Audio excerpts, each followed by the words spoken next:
Hi there. If you've got an employee that's driving you crazy because they are disrespecting you, you may want to listen carefully because I'm going to give you 3 reasons why your employee is treating you with disrespect. My name is Rich Grof, and I'm a performance sales coach. We specialize in business development and leadership. And I want to let you know that there's a great reason, there's a good reason why your employee is turning around and treating you the way they are treating you. So let's talk about some of the basics and see if you can kind of figure it out for yourself and maybe get some actions on what you need to do. Now, the first problem that we run into with this, and this happens a lot, we've actually encountered this many, many times in all sizes of business, is that there is a dysfunctional, if you will, leadership thing that's happening. So the person that walked in the door is actually what we call an immature leader, but they believe they understand how leadership should work. So they look at you and they say, well, you're not the leader I expect you to be, and therefore they disrespect you.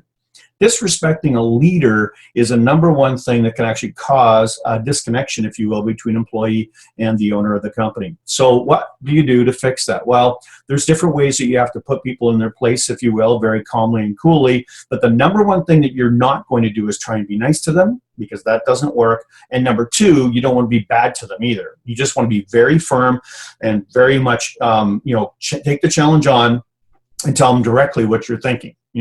And so that they are put in their place, if you will. And it may feel a little bit harsh for you to do that, but you'll find that they will respond to that in a healthy manner. Now, what if they don't respond? Well, that's where #2 comes in. #2 is that they could have really bad habits. Now, if they've got bad habits that they've established in the past and they use bully tactics to get what they want in life, they're going to come into your place of business and they're going to try and bully you because it works in every other area of your life.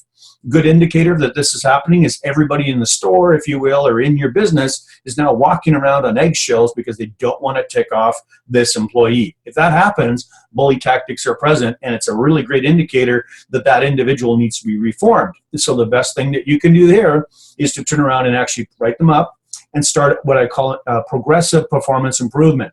And so you have to identify with them that their behavior is substandard, and you have to let them know exactly what good behavior looks like.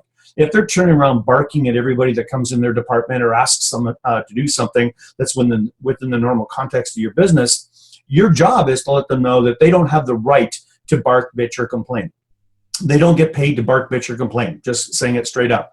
And your job is really to help them understand that. Now, in the event that you actually set parameters and you start to work towards that, they may actually, and you might get a coach for them, you might turn around, they may need therapy, I don't know, whatever it is, but you get them the help that they need to make the transition. If they choose not to get that help, it will end the relationship, and they know it in advance. So this is not a negotiable type of thing. It doesn't matter how good they are at their job. They cannot turn around and bully up people around them because it'll kill productivity all the way around the organization. So no, it's not something that's going to happen. Matter of fact, it's actually one of the things that actually causes a good person skill-wise, to actually lose a job often, is because they don't get along with people. They've never been taught how to play with people properly. So that's #2. Now, the other part is that they just may have a real big problem with authority. They may have had a leader in the past that used what I call hostile leadership tactics and aggressively manipulated them. So therefore, their perspective on leadership is very tainted.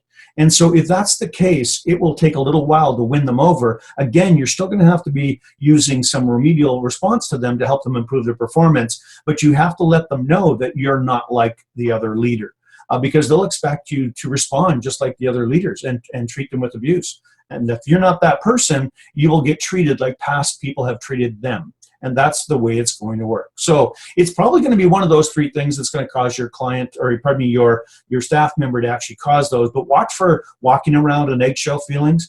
Watch for harsh comments or real disrespect, people walking out of meetings. Those types of things indicate one of those 3 things are happening, and now you've got a little context of what you need to do to actually get this back on track. If you're struggling with this, go ahead, pop some comments down below, sign up for our channel. I've got lots of information about leadership, but just know you're not alone. It does happen, and it is correctable, and a lot of times you can get a really great employee out of it, and sometimes you have to part ways, but that's the way it goes. But I find that 9 times out of 10, most people want to work, and they want to do a great job. It's just all the other stuff gets in the way. Let's see if we can help them out. My name's Rich Grof. I run Rich Grof Performance Sales Coaching and Leadership Development. We're a company that's dedicated to small business success. And if you're interested in any more information, leave me your comments. Love to talk to you then.